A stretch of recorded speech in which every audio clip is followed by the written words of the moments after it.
Assalamualaikum warahmatullahi wabarakatuh. My name is Baiq Hikma Musa'adah. I am 13 group. We will discussion about language, dialects, and varieties.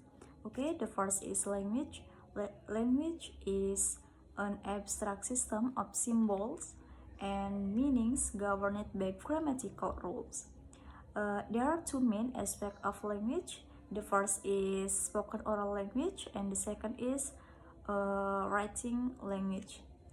Oke, maksudnya adalah secara lisan atau secara langsung maupun secara tulisan.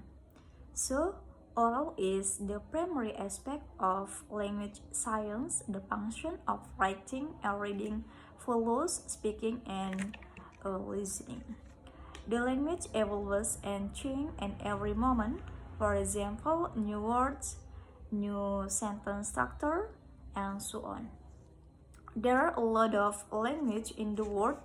Living human language like English, Spanish, Arabic, Hindi, Mandarin, and German are some of the most spoken language in the world. Even this language have different varieties known as dialects. Dialect is a version of language spoken in a particular geographical area or by a particular group or people. Dialect can be classified into two categories. The first is standard and the second is non-standard. Okay, regional dialects. Regional dialects is not a distinct language but a variety of language spoken in particular of a country. Regional dialects divided into three types. The first is international variation, and the second is intranational or intracontinental variation, and the last is cross-continental variation. Maybe the last I say thank you very much. Assalamualaikum warahmatullahi wabarakatuh. Assalamualaikum warahmatullahi wabarakatuh. My name is Raohan. Now I will continue the material from my friend, and my topic is social dialect. Well, in sociolinguistic, social dialect is a variety of speech associated with a particular social class or occupational group within a society. Also known as a sociolect, group idiolect, and class dialect. For example, among older European American speakers in Charleston, South Carolina, the absence of R in words such as a bear and court is associated with aristocratic, high status group, according M.C. David 1948.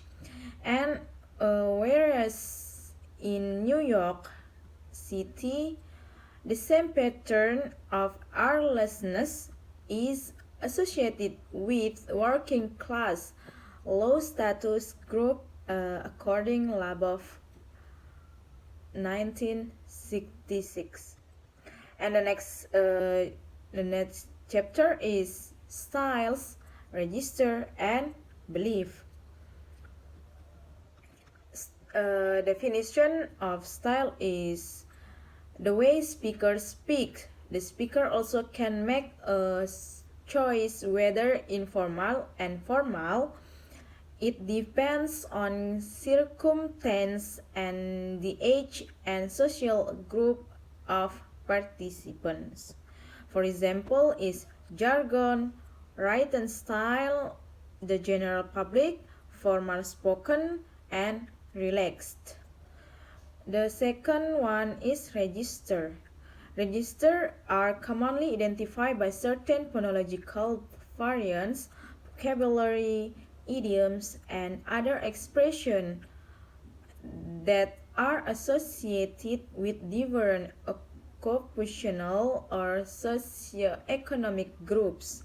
For example, is baby talk, legal is the language of auctioneers, race cars, and sport commentators, and so on. The third or the last one is beliefs. Belief is system of ideas or ideology. Some people believe that certain language is lack of grammar. We can speak English without action. Uh, we can speak English without accent. The representation of belief can operate the interests of unidentifiable social class or culture groups, and this tendency will create language behaviors and attitudes by several groups or of people act or behave toward language differently. Okay, maybe that's all from me. The last I say, wassalamualaikum warahmatullahi wabarakatuh.